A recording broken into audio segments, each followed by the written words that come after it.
مصر کی سرزمین پر سورج اپنی پوری آب و تاب سے چمک رہا تھا۔ دریائے نیل کے کنارے آباد ایک عظیم سلطنت اپنے جلال کے عروج پر تھی۔ اونچے ستونوں والے محلات، سونے سے مزین دربار، غلاموں کی قطاریں اور ہر طرف فرعون کے خدائی دعوے کے نعرے گونج رہے تھے۔ فرعون جو کہ اس زمانے میں مصر پر حکومت کرتا تھا، ایک سخت دل بادشاہ تھا جسے رامسیس یعنی کہ فرعون کہتے تھے۔ فرعون اپنے آپ کو خدا کہلاتا تھا۔ دربار میں آنے والے لوگ اس کے سامنے سجدہ کرتے اور جو انکار کرتا اس کا انجام موت ہوتا۔ مگر اسی محل کی دیواروں کے اندر ایک ایسی کہانی پروان چڑھ رہی تھی جس نے بعد میں تاریخ کے دل پر گہرا نشان چھوڑا۔ فرعون کی ایک بیٹی تھی جس کا نام تھا بنت رامسیس۔ بعض روایات میں اس کا نام مختلف ملتا ہے، مگر محل میں سب اسے شہزادی کہہ کر پکارتے تھے۔ وہ حسن و جمال، غرور اور شاہانہ شان کا پیکر تھی۔ اس کی آنکھوں میں فرعون کی طاقت کا غرور اور لہجے میں حکم چلانے کی عادت تھی۔ اس کے محل میں سینکڑوں خادمائیں اور غلام کام کرتے تھے۔ انہی میں ایک نوجوان باندی بھی تھی جس کا نام ماشاطہ تھا۔ وہ دراصل شہزادی کے بال سنوارنے اور زیبائش کا کام کرتی تھی۔ خاموش مزاج، نرم دل، نہایت با اخلاق اور پرسکون اور پروقار عورت تھی۔ محل کے دوسرے خادم اکثر کہتے اس باندی کی آنکھوں میں عجیب سکون ہے، جیسے اسے کسی ایک ایسی طاقت پر یقین ہو جو محل کے سونے سے بھی زیادہ قیمتی ہے۔ ماشاطہ حقیقت میں اللہ تبارک و تعالیٰ پر ایمان رکھتی تھی۔ وہ چپکے چپکے حضرت موسیٰ علیہ السلام کے رب کو مانتی تھی، حالانکہ اس زمانے میں یہ جرم تھا۔ فرعون نے اعلان کر رکھا تھا کہ مصر میں صرف اسی کی عبادت ہوگی۔ ماشاطہ اپنے ایمان کو چھپائے رکھتی، دن بھر محل کے کام کرتی، لیکن رات کو اپنے چھوٹے سے کمرے میں سجدے میں گر جاتی۔ اس کے چند بچے بھی تھے۔ وہ ہمیشہ ان کو ایک ہی بات سکھاتی، بیٹا اللہ ایک ہے، کسی ظالم کے آگے سر مت جھکانا۔ وقت گزرتا گیا۔ ایک دن محل میں بہت بڑی تقریب ہونے والی تھی۔ مصر کے بڑے بڑے سردار آنے والے تھے۔ شہزادی کو تیار کرنے کی ذمہ داری ہمیشہ کی طرح ماشاطہ کے سپرد تھی۔ محل کے کمرے خوشبوؤں سے بھرے ہوئے تھے۔ سونے کے آئینے دیواروں پر جگمگا رہے تھے۔ شہزادی اپنے مخصوص تخت نما کرسی پر بیٹھی تھی، جبکہ ماشاطہ اس کے بال سنوار رہی تھی۔ اسی دوران اچانک ماشاطہ کے ہاتھ سے کنگھی زمین پر گر گئی۔ وہ بے اختیار بول اٹھی، بسم اللہ۔ یہ الفاظ بہت آہستہ ادا ہوئے تھے، مگر شہزادی کے کانوں نے سن لیا۔ شہزادی نے فوراً آئینے میں اس کی طرف دیکھا۔ تو نے کس کا نام لیا؟ ماشاطہ ایک لمحے کے لیے خاموش ہو گئی۔ اس کے چہرے کا رنگ بدل گیا، مگر پھر اس نے ہمت جمع کی۔ میں نے اللہ کا نام لیا جو میرا رب ہے، آپ کا رب ہے اور آسمان و زمین کا رب ہے۔ یہ سننا تھا کہ شہزادی غصے سے کھڑی ہو گئی۔ خاموش، کیا تم میرے باپ کے علاوہ کسی اور کو رب مانتی ہے؟ کمرے میں خوفناک خاموشی چھا گئی۔ ماشاطہ نے نظریں جھکائیں، مگر اس کی آواز مضبوط تھی، میرا رب صرف اللہ ہے۔ شہزادی کے چہرے پر غصے کی سرخی پھیل گئی۔ اس نے فوراً محافظوں کو بلایا، اس عورت کو قید کر دو۔ سپاہیوں نے آگے بڑھ کر ماشاطہ کو پکڑ لیا، مگر حیرت کی بات یہ تھی کہ اس کے چہرے پر خوف نہیں تھا، وہ صرف اپنے بچوں کے بارے میں سوچ رہی تھی۔ شہزادی نے طنزیہ ہنسی کے ساتھ کہا، میں خود دیکھوں گی کہ تیرا اللہ تجھے کیسے بچاتا ہے۔ چنانچہ ماشاطہ کو محل کے نیچے بنے تاریک قید خانے میں پھینک دیا گیا۔ وہاں نمی، اندھیرا اور سناٹا تھا۔ زنجیروں کی آوازیں ہر وقت گونجتی رہتی تھیں۔ رات گہری ہوئی تو ایک بوڑھی خادمہ چپکے سے اس کے پاس آئی۔ وہ محل میں برسوں سے کام کرتی تھی۔ اس نے آہستہ سے کہا کہ ماشاطہ، شہزادی بہت غضبناک ہے۔ اگر تو صرف ایک بار فرعون کو رب مان لے تو تجھے معاف کیا جا سکتا ہے۔ ماشاطہ نے کمزور مگر پرسکون آواز میں جواب دیا، میں اپنی جان دے سکتی ہوں، ایمان نہیں دے سکتی۔ بوڑھی عورت کی آنکھوں میں آنسو آ گئے۔ تجھے اپنے بچوں کا خیال نہیں آتا؟ ماشاطہ کی آنکھیں بھیگ گئیں تو اس نے کہا، آتا ہے، ہر لمحہ آتا ہے، مگر اگر آج میں حق چھوڑ دوں تو میں ان کی ماں کہلانے کے قابل نہیں رہوں گی۔ ادھر محل میں شہزادی مسلسل غصے میں تھی۔ اسے یقین نہیں آ رہا تھا کہ ایک معمولی باندی نے اس کے سامنے فرعون کی خدائی کو جھٹلانے کی جرات کی۔ اس رات شہزادی اپنے باپ فرعون رامسیس کے دربار میں گئی۔ دربار میں مشعلیں جل رہی تھیں، سپاہی قطاروں میں کھڑے تھے۔ فرعون اپنے عظیم تخت پر بیٹھا ہوا تھا۔ شہزادی نے جھک کر کہا، اے عظیم فرعون، میری باندی نے آپ کی خدائی کا انکار کیا ہے۔ فرعون کی آنکھیں غصے سے سرخ ہو گئیں۔ کیا وہ موسیٰ کے رب کو مانتی ہے؟ اس نے جواب دیا جی ہاں۔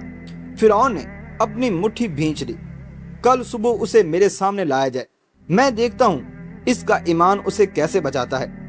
دربار میں خوفناک خاموشی چھا گئی اور قید خانے کے اندھیرے میں ماشاطہ اپنے بچوں کو سینے سے لگائے آہستہ آہستہ دعا مانگ رہی تھی، اے اللہ مجھے ثابت قدم رکھنا۔ یہ وہ رات تھی جس کے بعد مصر کے محل میں ایک ایسا منظر پیش آنے والا تھا جسے دیکھ کر پتھر دل لوگ بھی کانپ اٹھیں گے۔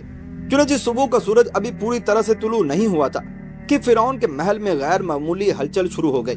سپاہی زریں پہنے محل کے بڑے دروازوں پر کھڑے تھے، خادمائیں خوف زدہ نگاہوں سے ایک دوسرے کو دیکھ رہی تھی اور دربار کے ستونوں کے درمیان ایک عجیب سا سناٹا پھیلا ہوا تھا۔ آج محل میں ایک باندی کا فیصلہ ہونا تھا، وہ باندی جس نے فرعون کی خدائی ماننے سے انکار کیا تھا۔ قید خانے کے دروازے زور سے کھولے گئے، 2 سپاہی اندر داخل ہوئے۔ ماشاطہ پوری رات عبادت میں گزار چکی تھی، اس کی آنکھوں میں تھکن ضرور تھی مگر دل میں عجیب سا سکون تھا۔ چلو، ایک سپاہی نے سخت آواز میں کہا۔ ماشاطہ نے اپنے بچوں کی طرف دیکھا، اس کے چھوٹے بچے ڈرے ہوئے ایک کونے میں بیٹھے تھے۔ سب سے چھوٹا بچہ ابھی دودھ پیتا تھا، وہ اپنی ماں کے کپڑوں سے لپٹا رو رہا تھا۔ ماشاطہ نے اسے سینے سے لگایا اور پیشانی چوم کر آہستہ سے کہا، میرے بچے، سچائی کبھی مت چھوڑنا۔ سپاہی اسے دربار کی طرف لے گئے۔ آج دربار عام دنوں سے کہیں زیادہ خوفناک لگ رہا تھا۔ لمبے ستونوں کے درمیان آگ کی مشعلیں جل رہی تھی، درباری خاموش کھڑے تھے۔ شہزادی اپنے مخصوص تخت کے قریب بیٹھی تھی اور اس کی آنکھوں میں غرور اور غصہ صاف دکھائی دے رہا تھا۔ سب سے اوپر سونے کے عظیم تخت پر فرعون یعنی کہ رامسیس بیٹھا ہوا تھا۔ اس کی آواز پورے حال میں گونجی، کیا تو وہ عورت ہے جس نے میری خدائی کا انکار کیا؟ چنانچہ ماشاطہ نے آہستہ مگر مضبوط لہجے میں کہا، میں صرف اللہ کو رب مانتی ہوں۔ یہ سنتے ہی دربار میں سرگوشیاں شروع ہو گئیں۔ کسی کو یقین نہیں آ رہا تھا کہ ایک کمزور باندی فرعون کے سامنے اس طرح سے کھڑی ہو سکتی ہے۔ فرعون نے طنزیہ ہنسی، تجھے اپنی جان عزیز نہیں؟ تو اس نے جواب دیا کہ جان اللہ دیتا ہے اور وہی واپس لیتا ہے۔ شہزادی غصے سے کھڑی ہو گئی، ابا حضور، اس عورت نے مجھے بھی گمراہ کرنے کی کوشش کی، اسے ایسی سزا دیں کہ مصر میں کوئی دوبارہ یہ جرت نہ کر سکے۔ فرعون نے سپاہیوں کی طرف دیکھا اور کہا کہ اس کے بچوں کو لے کر آؤ۔ یہ سنتے ہی ماشاطہ کے دل پر جیسے خنجر چل گیا۔ چند لمحوں کے بعد اس کے بچے دربار میں لائے گئے۔ وہ خوف سے اپنی ماں سے لپٹ گئے۔ فرعون تخت سے اٹھا اور آہستہ آہستہ ماشاطہ کے قریب آیا اور کہنے لگا، میں تجھے آخری موقع دیتا ہوں، کہہ دے کہ فرعون تیرا رب ہے اور میں تجھے آزاد کر دوں گا۔ ماشاطہ کی آنکھوں میں آنسو آ گئے مگر اس کی زبان نہ بدلی۔ اس نے کہا کہ میرا رب صرف اللہ ہے۔ فرعون کا چہرہ غصے سے سرخ ہو گیا اور اس نے کہا کہ آگ کو تیار کرو۔ دربار کے باہر ایک بہت بڑا تانبے کا دیگچہ رکھا گیا، اس کے نیچے آگ بھڑکائی گئی۔ کچھ ہی دیر میں پانی کھولنے لگا۔ بھاپ اور آگ کے شعلے خوفناک منظر پیش کر رہے تھے۔ محل کے لوگ کانپ رہے تھے۔ بعض خادمائیں رونے لگی مگر کوئی بولنے کی جرت نہیں کر سکتا تھا۔ شہزادی دور کھڑی یہ سب دیکھ رہی تھی۔ اس کے چہرے پر سختی تھی لیکن دل کے کسی کونے میں عجیب بے چینی بھی پیدا ہونے لگی تھی۔ ماشاطہ کو دیگچے کے قریب لایا گیا۔ فرعون نے کہا کہ آخری بار پوچھتا ہوں، کون ہے تیرا رب؟ ماشاطہ نے آسمان کی طرف دیکھا اور کہا کہ اللہ۔ فرعون نے غصے میں ہاتھ بلند کیا اور کہا کہ اس کے ایک بچے کو آگ میں پھینک دو۔ سپاہیوں نے ماشاطہ کے بڑے بیٹے کو پکڑا۔ بچہ خوف سے چیخنے لگا، امی امی۔ ماں کا دل ٹوٹنے لگا اور آنکھوں سے آنسو بہنے لگے۔ ایک لمحے کے لیے ایسا لگا جیسے وہ کمزور پڑ جائے گی مگر پھر اس نے اپنے بچوں کو دیکھا اور کہا کہ بیٹا، جنت صبر کرنے والوں کے لیے ہے۔ اگلے ہی لمحے سپاہیوں نے بچے کو کھولتے ہوئے تیل کے اندر پھینک دیا۔ دربار میں چیخ گونج اٹھی۔ بعض لوگوں نے خوف سے اپنی آنکھیں بند کر لیں۔ ماشاطہ کا دل جیسے پھٹ گیا مگر اس کی زبان پھر بھی یہی کہہ رہی تھی کہ اللہ میرے ساتھ ہے۔ ایک ایک کر کے اس کے بچوں کو اس کے سامنے شہید کیا جانے لگا۔ ہر بار فرعون یہی سوال کرتا کہ کون ہے تیرا رب، اور ہر بار ماشاطہ یہی جواب دیتی کہ اللہ۔ شہزادی اب پہلے جیسی مطمئن نہیں رہی تھی، اس کے ہاتھ کانپنے لگے تھے۔ اس نے کبھی نہیں دیکھا تھا کہ کوئی عورت اپنے بچوں کی قربانی دے کر بھی اپنے عقیدے سے نہ پھرے۔ چنانچہ پھر سب سے چھوٹے بچے کی باری آئی۔ وہ شیر خوار بچہ اپنی ماں کے سینے سے لپٹا ہوا تھا۔ ماشاطہ کی ہمت پہلی بار ٹوٹتی ہوئی محسوس ہوئی۔ اس نے بچے کو مضبوطی سے پکڑ لیا نہیں، یہ بہت چھوٹا ہے۔ فرعون نے سرد لہجے میں کہا، بس ایک لفظ کہہ دے اور سب ختم ہو جائے گا۔ ماشاطہ خاموش ہو گئی، اس کی آنکھوں سے آنسو بہ رہے تھے۔ دل ماں کا تھا، ایمان بندگی کا، اور پورا دربار سانس روکے کھڑا تھا۔ اور تب ایک ایسا معجزہ ہوا جس نے وہاں موجود لوگوں کے دل دہلا دیے۔ روایات میں آتا ہے کہ اللہ کے حکم سے وہ شیر خوار بچہ بول اٹھا، امی صبر کریں، آپ حق پر ہیں۔ یہ آواز سن کر دربار میں کھلبلی مچ گئی۔ شہزادی خوف سے پیچھے ہٹنے لگی، بعض لوگ سجدے میں گر پڑے، اور مشاطہ کے چہرے پر اچانک سکون اتر آیا۔ اس نے اپنے بچے کو چوما، آنکھیں بند کی اور آسمان کی طرف دیکھ کر کہا، اے اللہ، میں تجھ سے راضی ہوں۔ فرعون نے غصے میں چیخ کر حکم دیا کہ انہیں ختم کر دو۔ آگ کے شعلے بلند ہوئے اور محل کی دیواروں نے ایک ایسی قربانی دیکھی جس کی خوشبو صدیوں بعد بھی ایمان والوں کے دلوں میں زندہ ہے۔ چنانچہ آگ کے شعلے آسمان کی طرف بلند ہو رہے تھے۔ محل کے دربار میں ہر شخص سہم کر کھڑا تھا۔ کسی کی ہمت نہیں تھی کہ فرعون کی طرف نظر اٹھا کر بھی دیکھ سکے۔ کھولتے ہوئے دیکھتے سے اٹھنے والی بھاپ پورے حال میں پھیل چکی تھی، اور اس کے درمیان ماشاطہ اپنے بچوں سمیت اللہ کی راہ میں قربان ہو چکی تھی۔ لیکن عجیب بات یہ تھی کہ ان کے چہروں پر خوف نہیں تھا۔ ایسا لگتا تھا جیسے موت ان کے لیے عذاب نہیں بلکہ آزادی بن گئی ہو۔ فرعون نے غصے سے اپنا عصا زمین پر مارا اور کہنے لگا، جو بھی میرے سوا کسی اور کو رب مانے گا، اس کا یہی انجام ہوگا۔ دربار کے لوگ فوراً سجدے میں گر گئے۔ فرعون زندہ باد، فرعون عظیم ہے۔ مگر ان نعروں کے باوجود ایک عجیب خوف محل کی فضا میں پھیل چکا تھا، کیونکہ آج لوگوں نے اپنی آنکھوں سے دیکھا تھا کہ ایک کمزور عورت مصر کے سب سے طاقتور بادشاہ کے سامنے بھی نہیں جھکی تھی، اور یہی چیز فرعون کو اندر ہی اندر بے چین کر رہی تھی۔ اور ادھر شہزادی خاموش کھڑی تھی، اس کے چہرے کی سختی اب پہلے جیسے نہیں رہی تھی۔ اس کی آنکھوں کے سامنے بار بار وہ منظر آ رہا تھا جب مشاطہ کے شیر خوار بچے نے بول کر اپنی ماں کو صبر کی تلقین کی تھی۔ وہ منظر انسانی عقل سے باہر تھا۔ رات ہوئی تو محل کی راہداریوں میں عجیب خاموشی چھا گئی۔ خادمائیں سرگوشیوں میں مشاطہ کا ذکر کر رہی تھیں۔ وہ عورت مر کر بھی جیت گئی، اس کے چہرے پر نور تھا۔ کیا واقعی موسیٰ کا رب سچا ہے؟ یہ باتیں آہستہ آہستہ پورے محل کے اندر پھیلنے لگی۔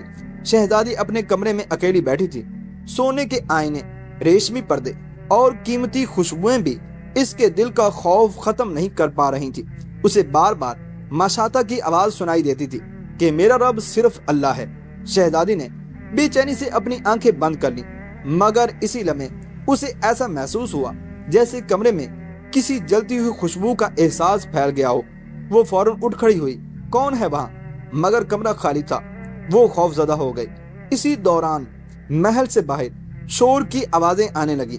ایک سپاہی بھاگتا ہوا آیا، شہزادی، بنی اسرائیل کے لوگ موسیٰ علیہ السلام کے گرد جمع ہو رہے ہیں۔ لوگ چپکے چپکے ان کے رب کا ذکر کرتے ہیں۔ یہ خبر سنتے ہی شہزادی کو یوں لگا جیسے ماشاطہ کی قربانی نے محل کی دیواروں میں دراڑیں ڈال دی ہوں۔ دوسری طرف حضرت موسیٰ علیہ السلام اللہ تبارک و تعالیٰ کا پیغام پہنچا رہے تھے۔ فرعون کے ظلم بڑھتے جا رہے تھے، مگر ساتھ ہی اس کے اقتدار کی بنیادیں بھی ہلنے لگی تھیں۔ دریائے نیل کے کنارے لوگ سرگوشیوں میں کہتے، فرعون خدا نہیں ہو سکتا، اگر وہ خدا ہوتا تو ایک باندی سے اتنا نہ ڈرتا۔ یہ جملے آگ کی طرح مصر میں پھیلنے لگے۔ فرعون اب پہلے سے زیادہ ظالم ہو گیا تھا۔ اس نے بے شمار لوگوں کو قید کیا، کئی خاندان تباہ کر دیے، مگر اس کے دل کا خوف ختم نہ ہوا۔ ایک رات وہ اپنے عظیم محل کی چھت پر کھڑا دریائے نیل کو دیکھ رہا تھا۔ آسمان پر کالے بادل تھے۔ اسے اچانک مشاطہ کی آواز یاد آئی، جان اللہ دیتا ہے اور وہی واپس لیتا ہے۔ فرعون نے غصے سے چیخ کر کہا کہ میں ہی سب سے بڑا رب ہوں، مگر اس کی آواز میں اب وہ یقین نہیں رہا تھا۔ چنانچہ وقت گزرتا گیا۔ پھر وہ دن آیا جب حضرت موسیٰ علیہ السلام بنی اسرائیل کو لے کر مصر سے نکل گئے۔ فرعون اپنے لشکر کے ساتھ ان کے پیچھے روانہ ہوا۔ محل میں خوف پھیل گیا۔ شہزادی محل کی بلند کھڑکی سے لشکر کو جاتے ہوئے دیکھ رہی تھی۔ ہزاروں گھوڑے اور سپاہی گرد اڑا رہے تھے، مگر اس کے دل میں ایک عجیب سا احساس تھا۔ اسے لگ رہا تھا کہ یہ سفر واپسی کا نہیں ہے۔